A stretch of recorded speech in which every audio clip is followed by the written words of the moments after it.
கனவை எவனும் புதைப்பதில்லை. என்னை சுடு, நீ ஒரு மனிதனைத்தான் சுடுகிறாய். ஆனால் நான் விதைத்த புரட்சியை உன்னால் சுட முடியாது. என்னுடல் சாயலாம், என் லட்சியம் உன் வாரிசுகளின் நாவுகளில் முழக்கமாக இருக்கும்.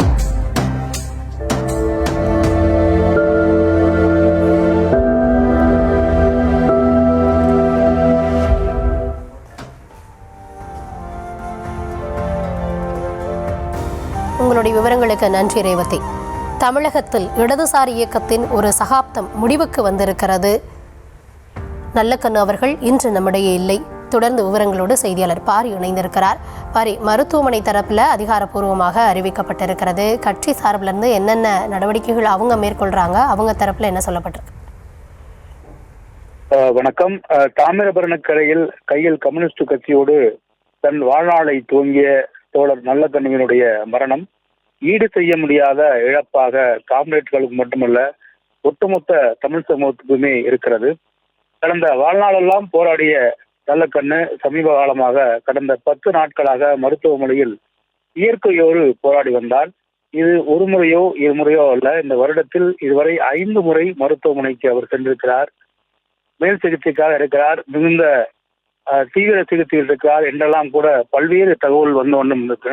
இதையெல்லாம் முறியடித்துவிட்டு தான் ஒவ்வொரு முறையும் தோழர் நல்லக்கண் அவர்கள் வெளியே வந்து கொண்டிருந்தார்.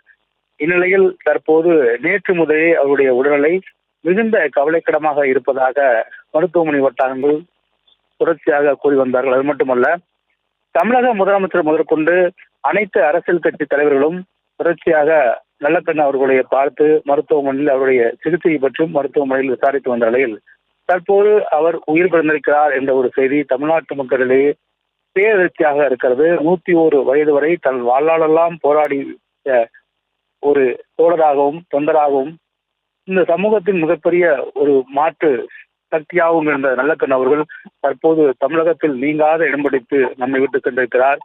தாமிரபரணி கையில் கம்யூனிஸ்ட் கொடியுடன் தொடர்ச்சியாக போராடிய நல்லக்கண் அவர்கள் 1925 தற்போது வரை தொடர் போராட்டங்களாகவே தன்னுடைய வாழ்க்கையை நகர்த்திருக்கிறார். நல்லக்கண்ணு வறுமையின் பிடியில் வாழ்ந்த வாழ்க்கை தொடங்கிய நல்லக்கண்ணு பல்வேறு போராட்டங்களுக்கு மத்தியில் இந்தியாவிலேயே முதன்முறையாக ஒரு மிகப்பெரிய போராட்டத்தை உழைப்பவனுக்கே நிலம் சொந்தம் என்ற போராட்டத்தை தென் தமிழகத்தில் தாமிரபரணி கரையில் தொடங்கி தற்போது அவர் இந்த வங்க கரையில் தன் வாழ்நாளை முடித்திருக்கிறார். அவருடைய மரணம் என்பது கம்யூனிஸ்ட் கட்சிக்கு மட்டுமல்ல, ஒட்டுமொத்த தமிழ் சமூகத்தையே ஒரு மிகப்பெரிய ஒரு பேரிழப்பாக அமைந்திருக்கிறது. எத்தனையோ போராட்டங்கள் முதற்கொண்டு சுதந்திர வாழ்க்கையில் இந்தியாவின் சுதந்திரத்திற்காக போராடிய கம்யூனிஸ்டுகளில் மூத்த தலைவராக இருந்தார். தன் 16 வயதிலே கம்யூனிஸ்ட் இயக்கங்களோடு அவர் தொடர்பு கொண்டிருந்தார். ஆனால் அப்போது அவரை கம்யூனிஸ்ட் இயக்கங்கள் 18 வயது ஆக வேண்டும், எனவே நீங்கள் இதில் சேர முடியாது என்று அவரை அனுப்பி வைத்தார்கள். மீண்டும் 2 வருடம் காத்திருந்து 18 வயதில் மீண்டும் நான் ஒரு காம்ரேட் என்று தன்னை கம்யூனிஸ்ட் இயக்கத்தோடு இணைத்துக் கொண்டவர். மிகப்பெரிய ஒரு காந்தியவாதியாகவும் வாழ்நாளெல்லாம் தெரியப்பட்டவர். அது மட்டுமல்ல, வெள்ளையனே வெளியேறு இயக்கத்தின் கீழ் காந்தியவாதியாகவும் இந்திய சுதந்திரத்துக்காகவும் போராடியவர் அவர். இந்த சுதந்திர போராட்ட தியாகிகள் நம்மில் ஒரு சிலரில் இருந்தார்கள். அவற்றில் தோழர் நல்லக்கண்ணும் ஒருவர். அடிப்படையில் எல்லா போராட்டங்களுமே அவர் மக்களோடு மக்களாக மக்கள் களத்தில் நின்றிருக்கிறார். முதல் முறையாக 2000 மூட்டை ஒருவர் ஒழித்து வைத்திருக்கிறார் என்று தன் பத்திரிகையில் எழுதி அதன் மூலமாக நெல்லை மாவட்ட ஆட்சியருக்கு தகவல் தெரிவித்து அந்த மூட்டைகளை எடுத்து சென்றபின் அப்பொழுது அவருக்கு ஒரு கடும் நெருக்கடி ஏற்படுகிறது. அதன் பின்புதான் தன் வாழ்நாளில் அவர் மிகப்பெரிய ஒரு போராட்ட களமாக மாற்றியமைக்கிறது. அதன் பின்பு ஒட்டுமொத்த தாமிரபரணி விவசாயிகளை திரட்டி கூலிக்காக போராடுகிறார்.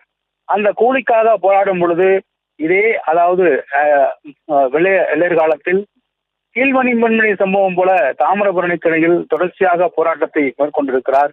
பல போராட்டங்களை முன்னெடுத்த அவர் தற்போது நம்மிடத்திலே இல்லை என்பது மிகுந்த வேதனையாக இருக்கிறது.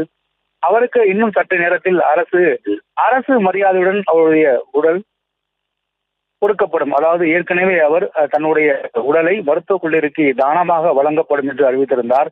தன் வாழ்நாள் மட்டுமல்ல, தான் வாழ்ந்த பிறகு தனது உடலும் மற்றவர்களுக்கு பயனுள்ளதாக இருக்க வேண்டும் என்பதற்காக தன் உடலையும் தற்போது மருத்துவக் கல்லூரி மாணவர்களுக்காக ஒப்படைக்க இருக்கிறார். அதற்காக ஏற்கனவே அவர் இந்த உடல் ஒப்படைக்கப்படும் என்று அவர் உயிரோடு இருந்த காலத்திலே ஒப்பந்தம் செய்யப்பட்டிருக்கிறது. அதன் அடிப்படையிலே அவருடைய உடல் கொடுக்கப்படும் என்று எதிர்பார்க்கப்படுகிறது.